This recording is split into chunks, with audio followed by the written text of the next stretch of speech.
Hello, long time no video. I disappeared again there for a month and a bit, maybe 2 months. I couldn't tell you, but I had a strange June and tried to film a flip through of that, but it didn't go to plan, and I decided to just scrap the idea of that and start from July. And I hope you don't mind that there's a month missing in these flip throughs, but I'm sure most of you don't care. And I want to show you these pages in July now, because the month is over. We are now in August, which is Hobonichi season, and that's exciting. So I thought we'd start with the first page of July, which is actually the last page of June and the first page of July. I had kind of a tumultuous June, I think, and wanted to come back to the journal with pages that meant something to me and were kind of joy evoking at that time, which happened to be pirate pages. So there was a loose pirate theme for these pages. I was finishing up A History of Thinking on Paper, the Roland Allen book, and reading about all the ship logs, and I wanted a ship log page, including a sticker I made in June, I think. Yeah, I made it in June and it took forever to get here, so I was finally happy to put that in the book. And a fish here. But yes, and a nice picture I took in June as well. A good memory from June, we'll retain that. So it's funny when you have a month that's kind of not the best, either seasonally, globally or personally. It's never fun for all of those things to coincide at once, but hey, it is July, it is now August, we're not thinking about it. And an unfinished page for the start of July is an Our Flag Means Death page, obviously, because again, I thought I'd evoke all the joy of pages relating to my interests, and you probably know as journal people as well that you take the joy that you can, and it's good to journal about your interests, and it feels a little bit self-indulgent, but hey, that's the way it is. And I got to use some of my new stickers for that as well, so that was exciting. But I've still got blank pages and I will go back and build on this again, and I like adding pictures from the show.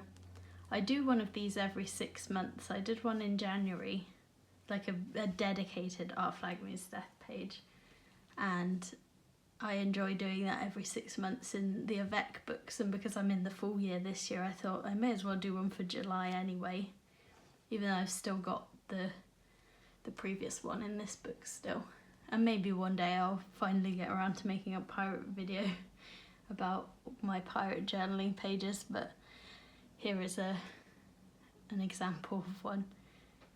Unfinished, but we are getting there. And I started July with a very soupy brain, so all I really wanted to write about were the TV shows that I was watching, and that was all that was interesting to me at the time. So I watched In the Flesh, which is a really old BBC kind of zombie drama, and that was surprisingly good. I need to watch series 2. I watched a lot of the documentaries that have been airing at the minute, like the John Galliano one. That was interesting. Not from a excusing any of his behaviour point of view, but just from an observation point of view. And then Such Brave Girls series 2, which is probably a comfort watch of mine at this point. I've watched season 1 many times and enjoy it, so. And I was talking about writing letters, because why not? I really enjoyed, this was a page I decorated whilst I was watching In the Flesh, so I have strong memories of that as a thing that I did while watching it. And I think this has kind of become like a subconscious decoration that I probably wouldn't have been putting together if I'd thought about it for 2 seconds.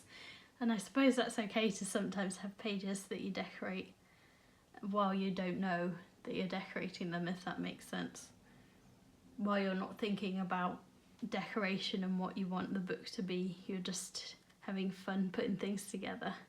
And I actually really like the colours of this one. And this was from a journal meetup. This was PJ, the journaling potato, that came and gave me a stamp. That was really nice. And I put that on this page immediately. As soon as I got it, I was like, oh, I know where that's going, because it fits everything a bit too perfectly. So yes. And then I went to the journal meetup of July, and that was really fun. We went to, I was travelling for the day with Alex of Alex Thomas Creative, and it was nice to go with them and have a travelling buddy for the day, but it also meant we went to the Yoshitomo Nara exhibition after the journal meetup, which Yoshitomo Nara is someone that I didn't have much prior knowledge to be honest, but have been kind of introduced to him through the journaling community, which is lovely. All my journaling friends really like him, so I feel like I got the second-hand passion of someone else, and that was really nice to go and experience that and understand what they see in him as well, because you see all the iconic images online, but it's so different to see the physicality of the paintings in person. It was really lovely. Like, this is a sticker I bought, and the work of this is done on like a corrugated cardboard that he found, and I found it interesting to look at the textures of his work and hear his story about the Tohoku earthquake. That was a big influence on his work later on, because he stopped creating for a while there and got back into it through ceramics. So there was a lot more breadth and depth to his work than I expected, so that was lovely. And I feel like that's common for artists who have been kind of iconized online, is that you have to look past all that to their actual story and the practicality of why they're making the things that they're making, and see all the different types of style, because his style is quite experimental in some ways. He was doodling a lot on envelopes as well, and some of them were framed, and it was lovely to see. But yes, I wrote out the first 2 paragraphs of the information board that was at the Hayward Gallery, that Alex took a picture of, so well done Alex for that. That was good thinking to take a picture of it. And South Bank also had a magazine with pictures on the front and inside the front cover of some of his paintings that were on display at the Hayward Gallery, so I stuck them in as well, and a little bit about him. And another sticker that I got, which felt very relevant to the times, and yeah, it was a nice thing to experience that day. A very information heavy page this one was, but I've been leaning more towards the functional pages, so it makes sense. And I'm very pleased with how consistent my handwriting is also in this one. It looks very good on video, which is good. And my July version of the chaos pages, I've got a bit of it's not cross writing, but I write one way normally, and then I turn the book upside down and I write in the gaps above the writing in a different colour. And it's a good way to make better use of your pages, I think, and add some different textures to the writing bits. Because for some reason I look at a page of writing in my book and I think it's not right, or it's not my style, but it's just a block of text. I think I've kind of psyched myself up, or out rather, of just having functional pages of blocks of writing, but I'm learning this month that I need that now, and that I don't have to decorate every page profusely, even though this is a very nice decorative page as well. So yes, there's some thoughts, but I was just writing about letters and being in a reading slump, and just what I always do with a chaos page is what I call it, where I just take snapshots of thoughts that are floating around in my head at that time, and songs, and it's nice to snapshot a few days in a month, or just a day even. It's usually quite fleeting. And a history of thinking on paper. This is part 6 of my reading journal pages for that. And I get all the way up to part 8. So yeah, lots of parts. Did I actually do part 7? That's a good question. Yes, I did a part 7. God, I was like, have I missed a number? I haven't missed a number. I did 16 reading journal pages for this book because it was just so fun to go through and think about all these things and write them out. So here I've got some neon pink stars, which are very influenced by Jenny of Jen's Notebook and Olive and Mabel Co, who's been using neon pinks and sent me some neon pink stars, and I was like, oh, I know what to do with them. They go really nicely with the greens, I think, and the little ticket tapes. So a lovely page and some collage bits from Bronte's shop, Dear Whoever. I'll link everyone in the description, I think. But yes. Here's a page that never made it to Instagram, but I really like. And I enjoy the segmenting columns here. I think that's nice. But I went to the local independent cinema this month and watched Jane Austen Wrecked My Life, which was a recommendation from my sister. And we went and it was really good. And I really enjoyed that film. And I know a friend that would really like that film as well, so I expect to see it again at some point. But it was nice to finally go to the local independent cinema and see a film that wasn't in the cinema, like the mainstream cinemas. And it was partly in French and partly in English. And I think it can be hard when people are doing Jane Austen inspired things not to, because the characters are caricatures.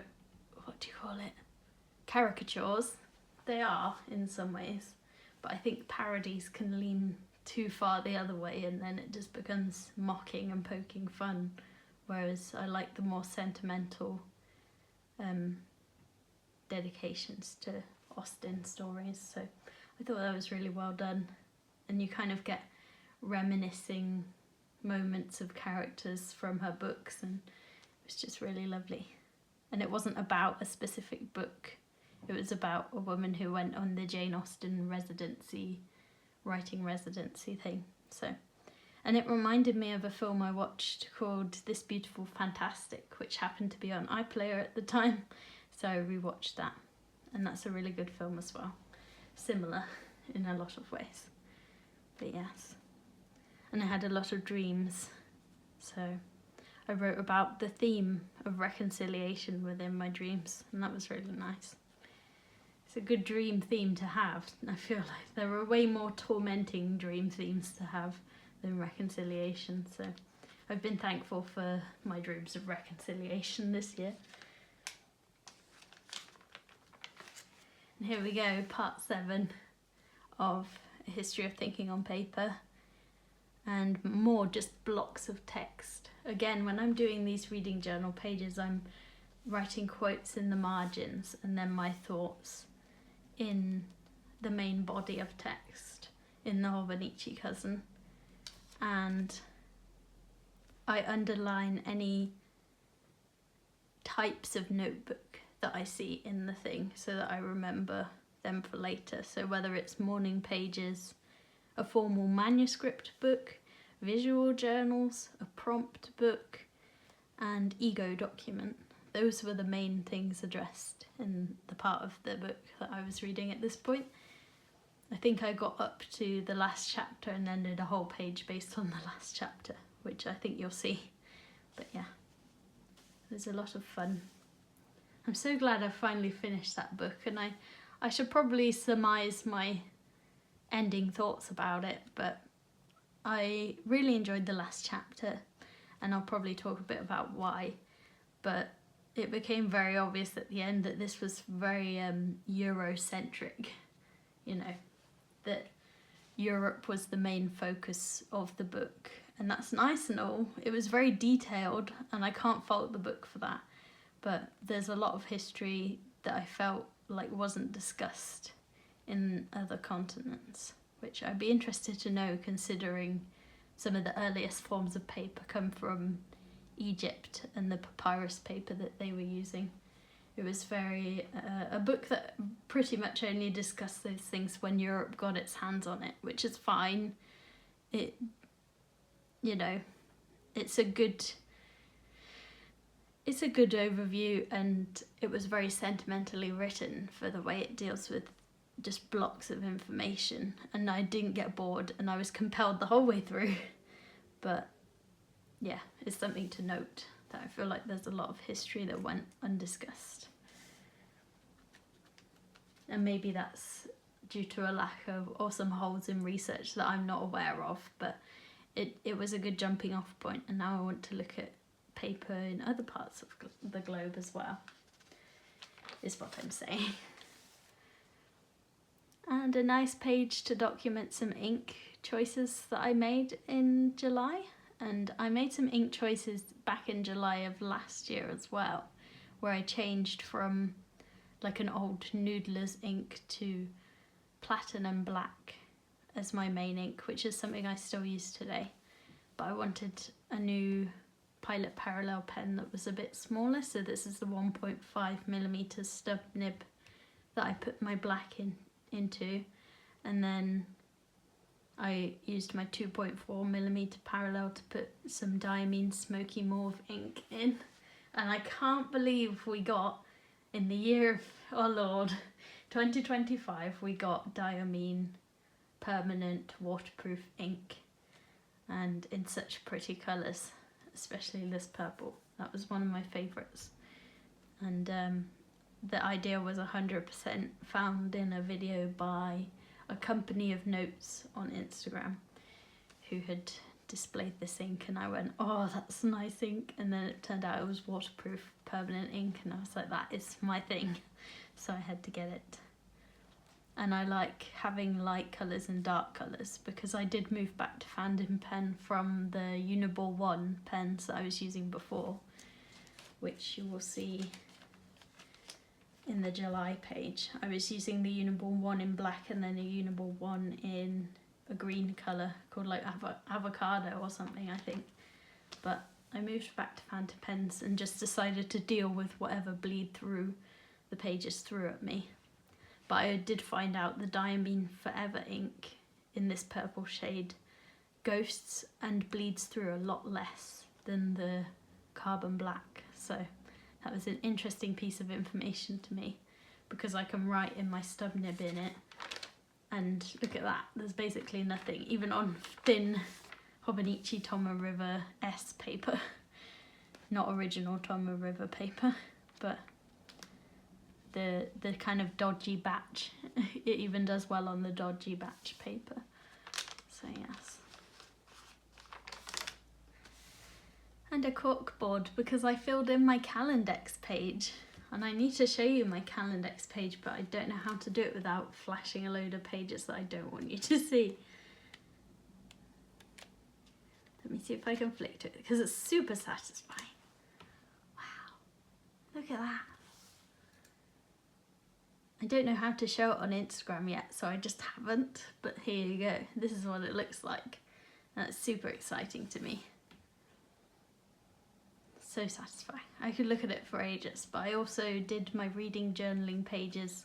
I highlighted them in a grey mild liner and then a purple mild liner to mark up my journal meets with friends, and I highlighted the word shop update whenever I did a shop update.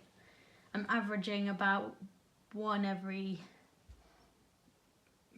2 months, so could be better, could be worse.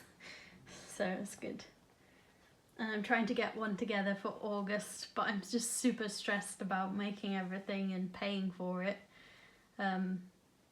Maybe the biggest sticker shops don't have this problem, but when you're a small sticker shop, it costs a lot of money to print your own stickers and hope that you make that money back at the end. So I'm dealing with trying to fund those myself, is the thing.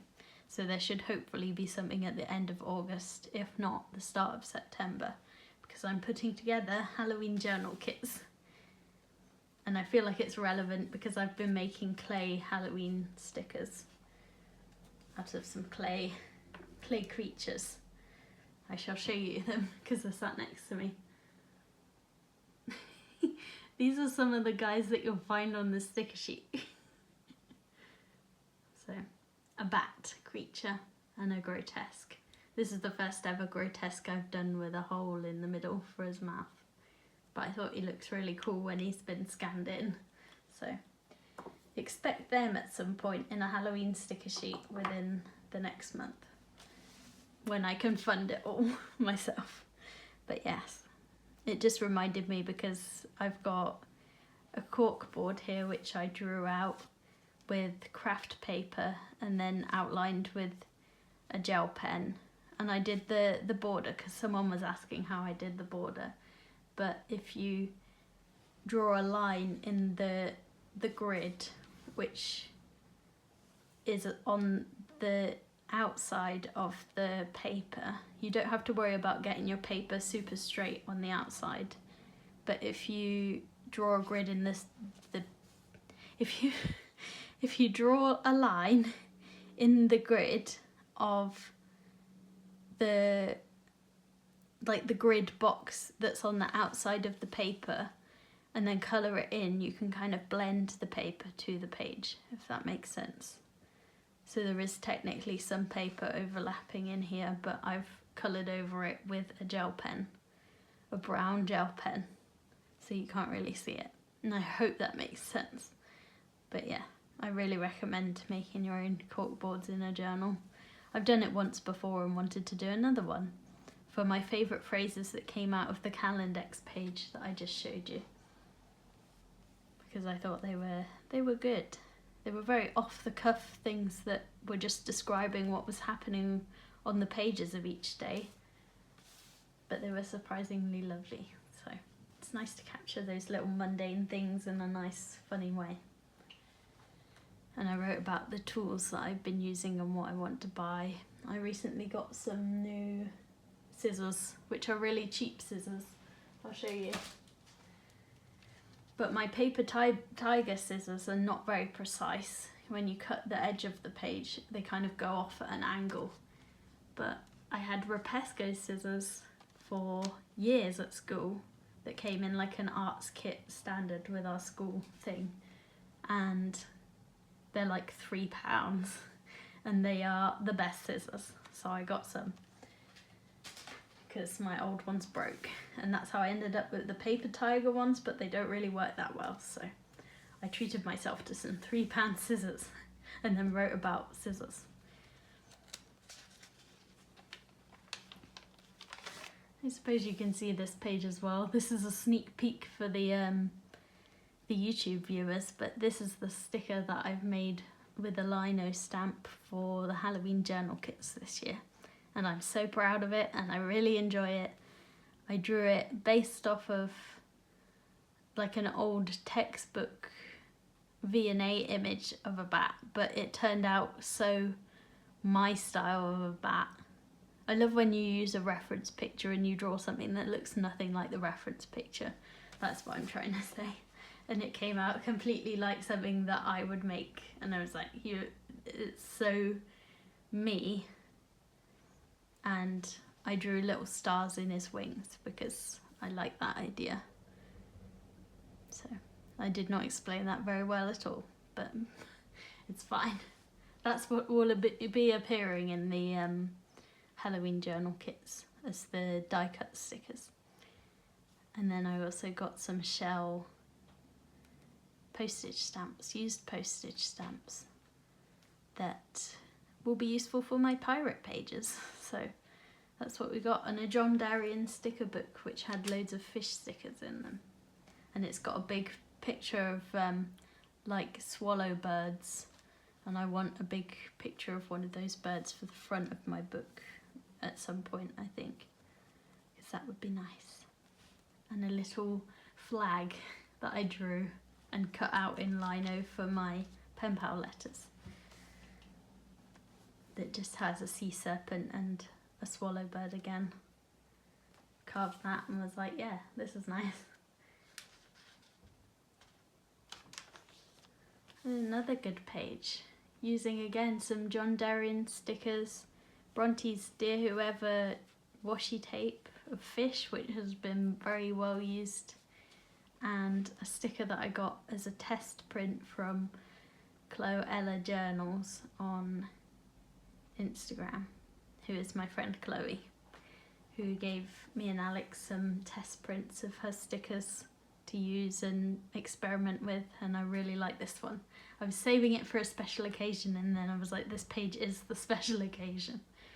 I really like the colours of plum and rich greens in this one. And the eyes, it's just very textbook feeling, I think. Very museum-y. And it matched well with my new smoky mauve ink. So yeah, new Billy Martin songs. That's a joy this month. And the last chapter of Roland Allen's Thinking on Paper was documented here, which I think was the only way he could have rounded up this book that would have been appropriate, I think. And I'm so glad he did it the way he did, because it was a very, I mentioned here, it's a very ontological, epistemological chapter, to say for the last chapter. Very philosophical in some ways, but after so much material talk about paper, which I enjoyed, and that was the reason why I picked the book up, was because it was practical history rather than philosophical. It is philosophical all the way through, but it's more about the material qualities of paper and the ways people use them to fit themselves. But this one was very much talking about external cognitive externalization, I think was what it was called, where you think externally to yourself, and interacting with the environment helps you think externally. And it is a type of technology to be able to think externally to your own brain. And it helps for people. There was like a concept mentioned about like if you imagine someone with Alzheimer's using a notebook to write down their memories, then that book functions the same way as a person with a functional memory's brain functions. So essentially the notebook is his memory.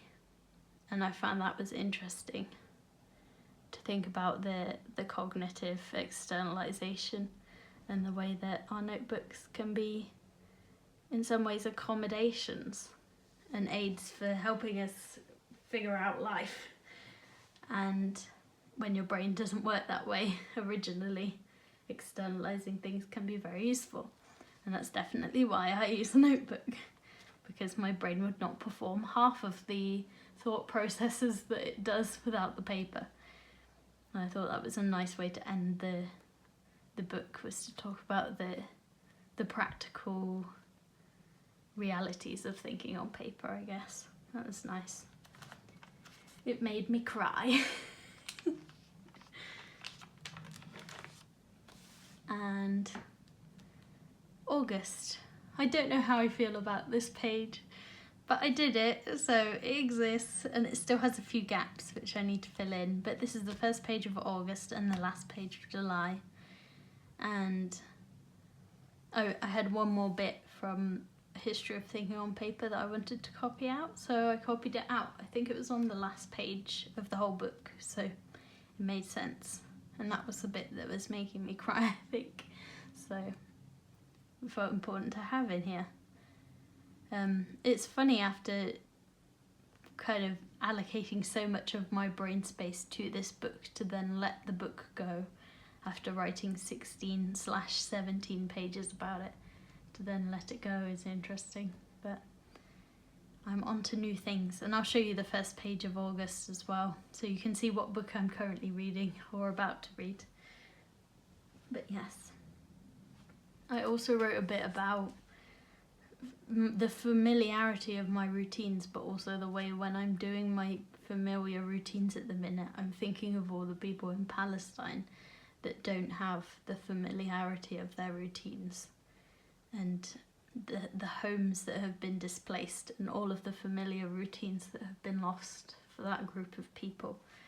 And yeah, I've been trying to find ways to address all the news in my notebook, because it's important, I think, that your notebook reflects what your brain space is dedicated to, and that's what I try to do.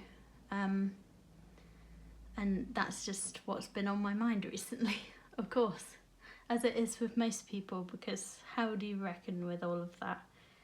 And yeah, it's a horrible situation, and I think of them every time I get my morning coffee and I sit down. It's going to make me emotional, so we'll leave it at that. But yeah. Whew. My journal has been so emotional the past 2 months. I don't know what is in the air, but yeah. I tried to film a June flip through and just ended up sitting there crying at the journal pages, which, like, who does that? Me, apparently. But that's the end of July. And on to August. And I'm still thinking about this in August, so I don't know how to reflect all of my brain space in this notebook anymore, I don't think, and I'm trying my best. And I found myself needing more space to just write and record than I do to decorate. But I don't know how that works if I'm making things for decoration and I'm also using decorations that I have. I feel some sort of obligation to my journal supplies collection that maybe I shouldn't do at this point, because I just need the very functional, boring pages. And that's what brings us to August. And I've also got a ring binder, because I thought if the pages on this side get too big for me to write on, then I need a backup book for the last few months of the year. So I have been working on a binder system, heavily inspired by the lovely Megan Rhiannon, who makes pages, and I printed some of these pages ages ago, and I've got a page here from a pen pal, which is really nice. That pen pal knows me so well. But this is the sort of thing that my brain is doing instead.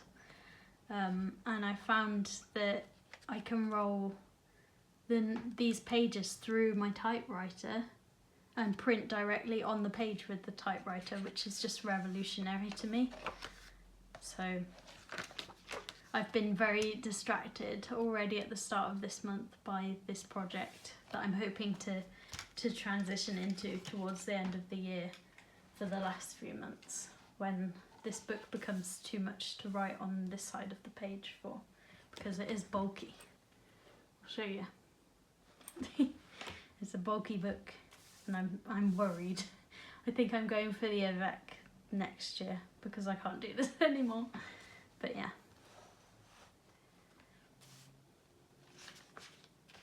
First pages of August. If you see any of the pages that I've showed you today on Instagram, pretend you've never seen them before and look at them anyway. But I've decided to set myself a reading challenge, because that's what the library did when I was a kid, and I used to get so much fulfillment out of completing the library reading challenges and getting a little sticker for it. So I've decided to make my own library reading challenge. And the first thing on my agenda is Anne Lister's diaries. So I've written out the cipher that Anne Lister used for her notebooks. She would, it's been termed by the internet as the Sapphic cipher, because she would write about all her intimate relations with women in this cipher as a kind of privacy, I think. But her writing was also very scrawly, and luckily I'm reading the translated version. But there are pictures in the book I have of what her cipher looked like in practice, which is very interesting. And I've kind of created a tradition for myself where I read the diaries of a queer person from history in my holiday. So that's what I would do. Some holidays are for reading about queer people in their own words in their diaries. And last summer I read Lou Sullivan's diaries and really enjoyed it. So I've created a little tradition for myself. And that's what this is all about, because I feel like this August for me is all about revisiting the things that I found helpful last summer and the summer before, and revisiting times, revisiting places, revisiting music and traditions for the summer. You just gotta get through it. So I feel like we're through the worst, which was June and July, but everyone says that, you know, everyone thinks they're through the worst. It doesn't mean they're through the worst of it. We shall have to see. But thank you so much for watching this flip through. I hope it's been okay, and I'm really excited to get back into this whenever I get the occasional moment alone to film a video. And here is my reading challenge on a piece of paper, and I will get a sticker, I think, every day that I complete the challenge. So thank you for watching. I would love to hear in the comments about your journals this month, and if you have any similar thoughts and feelings about the decoration versus functionality of your pages. I would love to hear it. So thank you for watching. Goodbye.